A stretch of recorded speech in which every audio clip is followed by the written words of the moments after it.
औज़ुबिल्लाहिमिनश्शैतानिर्रजीम बिस्मिल्लाहिर्रहमानिर्रहीम। मैं हूँ हकीम जमशेद सैफ दवाखाना बिलाल प्लाजा चांदनी चौक रावलपिंडी। आज काफ़ी लोग जो है ना वो बेऔलादी की वजह से बहुत परेशान होते हैं। ज़ाहिर बातें होना भी चाहिए। जिस आंगन में बच्चे नहीं हैं तो समझें कि वो ऐसे ही होता है जैसे मुरझाए हुए फूल, यानी कि मेहनत का सिला ना मिले तो वो वाली सूरत हाल डिस्टर्ब भी करती है। मसला इस तरीके से है कि मैं जो है ना आज का जो नुस्खा आपको बता रहा हूँ ये एज़ोसुपरमिया पे काम करता है और 100% श्योरिटी के साथ कह रहा हूँ कि ये नुस्खा 100% कामयाब है।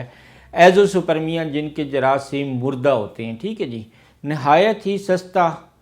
पहले मेरा दिल कर रहा था कि मैं ये नुस्खा आप लोगों को ना बताऊं। उसकी वजह है कि जो भी ये हकीम पढ़ेगा तो वो आपसे करोड़ों लाख रुपया मांगेगा, क्योंकि बेऔलादी वाले जो है ना वो जहनी तौर पे भी मरीज़ बन जाते हैं और उनके जज्बात से ये लोग फिर खेलते भी हैं।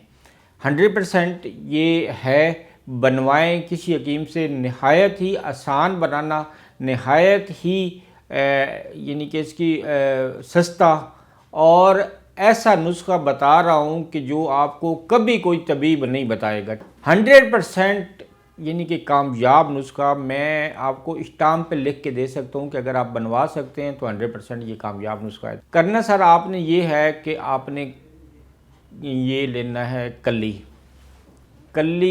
लेके उसको जो है ना सुनियारे से आप बिल्कुल मुसफ़्फ़ा करवा लें। मुसफ़्फ़ा करके उसके बिल्कुल छोटे छोटे जो है ना वो आप चावलों की मानद ना कूट यानी कि उसको कुतर लें। अब इसको आपने करना ऐसा है कि इस एक 3 किलो के उपले बनाने हैं आपने। यानी कि उपले आपको पता है, जो गांव के लोग हैं उनको पता होगा, 3 किलो का उसका वज़न होना चाहिए कम से कम एक उपले का।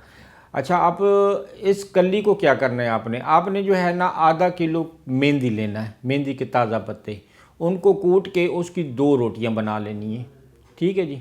ये जो पतरे आपने 5 तोले के मुसफ़्फ़ी कली जो है साफ़ करके उसके बनाए हुए हैं आपने, ये उसके अंदर मुख्तलिफ़ जगहों पे रख देने हैं।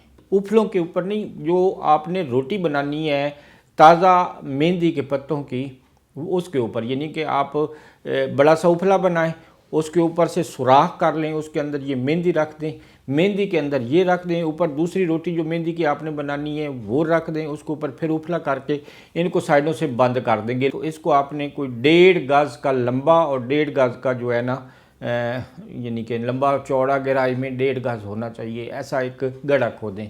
उसके अंदर आपने इसको रख देना। रख के उसके ऊपर जो है ना आपने और उपले रख देने, ये अलहदा। नीचे उसके आपने पुठ कंडे के जो है ना वो रख देने हैं, यानी कि जो मिल जाए तो आपको पौधा थोड़े से वो रखें। उसके ऊपर आपने ये वाली थापी रखनी है जो 3 किलो की बनाई है, उसके ऊपर आपने जो है ना कम से कम 6 किलो और उपले ऊपर रख दें।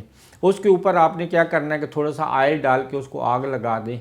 ये आग जलती रहे, दुखती रहे, जलती रहे। जैसे ही ये ख़त्म हो जाएगी तो उसके तकरीबन कोई घंटा बाद में आपने वो वाली थापी ढूंढनी है जो आपने जिसके अंदर वो दवाई रखी हुई थी, उसको निकाल लेना। निकाल के उसके वो जो आप कली के वो टुकड़े करके चावल बराबर रखे होंगे उनको ढूंढ लेना, ठीक है जी। ढूंढ के उनको साफ़ करके अलहदा से उनको खरल में डाल लें। खरल में डालने के बाद उसको आपने इतनी एक रगड़ाई करनी है कि वो बिल्कुल बारीक पाउडर हो जाए।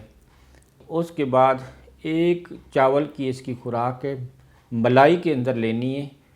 बस ये करना है कि जब ये इस्तेमाल कर रहे होंगे तो उस वक़्त तकरीबन आपने बीवी के पास नहीं जाना, ताकि हमेशा खड़ा हुआ पानी जो है ना उसके अंदर कीड़ा पैदा होता है, चलते पानी के अंदर कभी कीड़ा नहीं पैदा हुआ। थोड़ा सा अपने आप को रुकावट डालें बीवी के पास जाने की, ताकि जो जरासीम जो सीमेन आपकी हो उसके अंदर जरासीम भी पैदा हों।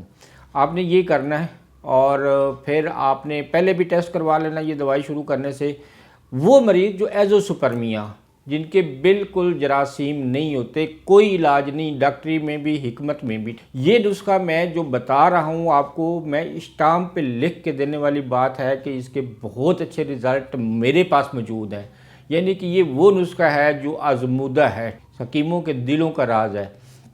आप इस्तेमाल करें इसको और यानी कि बेऔलादी से जान छुड़वाएं। बहुत कम बोल रहा हूँ इस नुस्खे के बारे में, लेकिन जब आप बनवाएंगे खाएंगे, इससे पहले आपने टेस्ट करवाना है खाने से पहले फिर जब खा लें तो उसके बाद टेस्ट करवाना है, तो वो टेस्ट आप मुझे बताइएगा। एज़ोस्पर्मिया का ये नुस्खा किसी के पास नहीं है, बहुत सस्ता है। अगर किसी ने बनवाना भी है तो हकीम के पास चले जाएं, सिर्फ़ और सिर्फ मेहनत बहुत ज़्यादा है। दिल का राज जो आपके सामने रख दिया है, बनाएं और मुझे और साहब नुस्खा को अपनी दुआ में याद रखिएगा। हकीम जमशेद को इजाज़त दीजिएगा। अल्लाह हाफ़िज़।